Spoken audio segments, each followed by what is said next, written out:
Seorang pemuda disabilitas menjadi tersangka pemerkosaan mahasiswa oleh Polda Nusa Tenggara Barat. Ya, Agus mengklarifikasi kondisi fisiknya tidak memungkinkan untuk melakukan tindak asusila tersebut.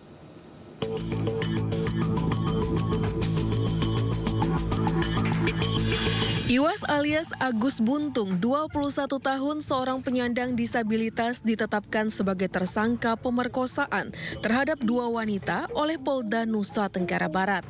Menurut polisi, peristiwa terjadi di sebuah homestay di Mataram. Agus yang bertemu korban di teras Udayana mengajak korban ke lokasi kejadian hingga akhirnya korban diperkosa. Oleh polisi, Agus dijerat Undang-Undang Tindak Pidana Kekerasan Seksual dalam Pasal 6 Undang-Undang TPKS. Polisi berdalih penetapan Agus sebagai tersangka sudah sesuai prosedur. Sementara Agus mengaku tindakan asusila tersebut tidak mungkin dilakukan dengan keterbatasan kondisi fisiknya. Kita sudah melakukan serangkaian kegiatan pemeriksaan saksi-saksi. Kita juga sudah menghadirkan ahli yang kemudian berdasarkan kesaksian ahli tersebutlah kita meningkatkan status yang bersangkutan dari saksi menjadi tersangka. Modusnya apa, Bu? Tadi saya sampaikan sebagaimana unsur pasalnya bahwa dia menggerakkan seseorang untuk mau melakukan suatu tindakan yang dia kendaki, sehingga orang kemudian tergerak. Karena kemudian ada unsur menekan suatu kondisi yang kemudian merasa takut, sehingga tidak bisa kuasa untuk menolak keinginan yang bersangkutan. Separuh hidupnya Agus bergantung kepada ibu kandungnya sendiri. Atas penetapan dirinya sebagai tersangka, Agus keberatan dan meminta keadilan kepada Presiden Prabowo Subianto. Sebelumnya melalui video, Agus membela dirinya dengan mengadukan salah satu akun Instagram ke Ditreskrim Polda NTB atas dugaan pencemaran nama baik melalui media sosial.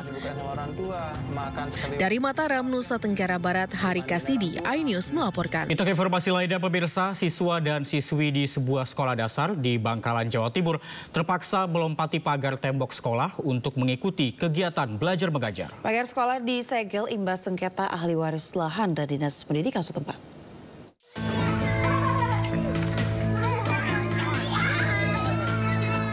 Inilah aksi para siswa dan siswi SDN Budan 2, Kecamatan Tanah Merah, Bangkalan, Jawa Timur. Mereka melompati pagar tembok sekolah setinggi 1,5 meter.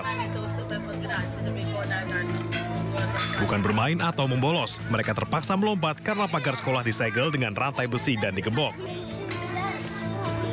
Penyegelan sekolah ini dilakukan oleh ahli waris lahan yang bersengketa dengan Dinas Pendidikan setempat. Ahli waris mengklaim lahan seluas 500 meter persegi ini hanya dipinjamkan kepada pihak sekolah. Sementara Dinas Pendidikan Bangkalan menyebut lahan telah tercatat sebagai milik sekolah dan menjadi aset daerah. Dulu almarhum ibu saya kan gini, Pak, wasiatnya kalau tanah ini tidak tukar guling, tidak dijual sama siapapun gitu, Pak. Jadi ini sementara untuk ditempatin gitu aja, Pak. Oh, hanya untuk ditempati sementara dulu, Pak? Sementara, Pak. Surat-suratnya ada, Pak? Ada, Pak, ada, Pak, ada, Pak. Jadi kami Dinas Pendidikan ini sebenarnya sudah melakukan pendekatan-pendekatan kepada pemilik tanah, dan karena kami sebenarnya saat ini masih melihat kondisi proses keabsahan dari hak milik dari pemilik tanah yang ada di Budan 2. Akibat sengketa ini, kegiatan belajar mengajar terganggu. Namun Dinas Pendidikan Bangkalan memastikan ujian akhir semester yang dijadwalkan pekan depan akan tetap berjalan. Dari Bangkalan, Jawa Timur, Taufik Syahrawi, iNews melaporkan. Pemirsa, ratusan orang terlibat bentrok dengan aparat kepolisian di depan kantor Komisi Pemilihan Umum Daerah Maluku Utara. Mereka menuntut diusutnya kecurangan pilkada.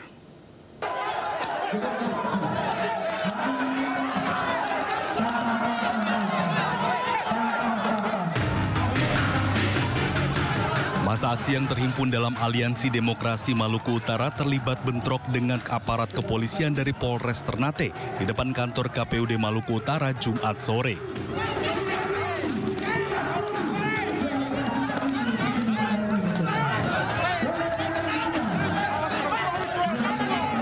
Sebelumnya, aksi unjuk rasa berjalan lancar hingga masa aksi melakukan pembakaran ban bekas di tengah jalan dan membunyikan tiang listrik.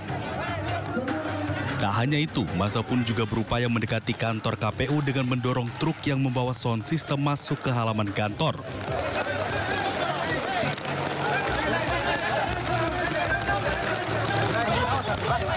Bahkan massa sempat menabrak aparat kepolisian Polres Ternate yang memberi batas keamanan di depan kantor KPU sehingga mengganggu keamanan dan berujung bentrok. Karena dinilai melakukan provokasi, pihak kepolisian terpaksa membubarkan aksi massa tersebut. Kita terpaksa membubarkan ya, karena sempat ada tadi provokasi dari mereka. Ada sedikit dia bersama, tapi situasi sudah aman. Tidak ada yang ditangkap.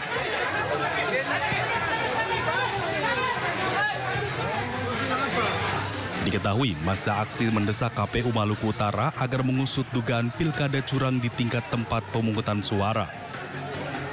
Mereka mendesak agar KPU menindaklanjuti semua keberatan saksi dan kejadian khusus pada semua pleno berjenjang.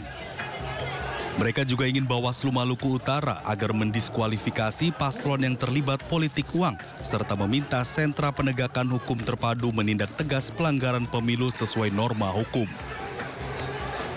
Dari Ternate, Maluku Utara, Ismail Sangaji, iNews.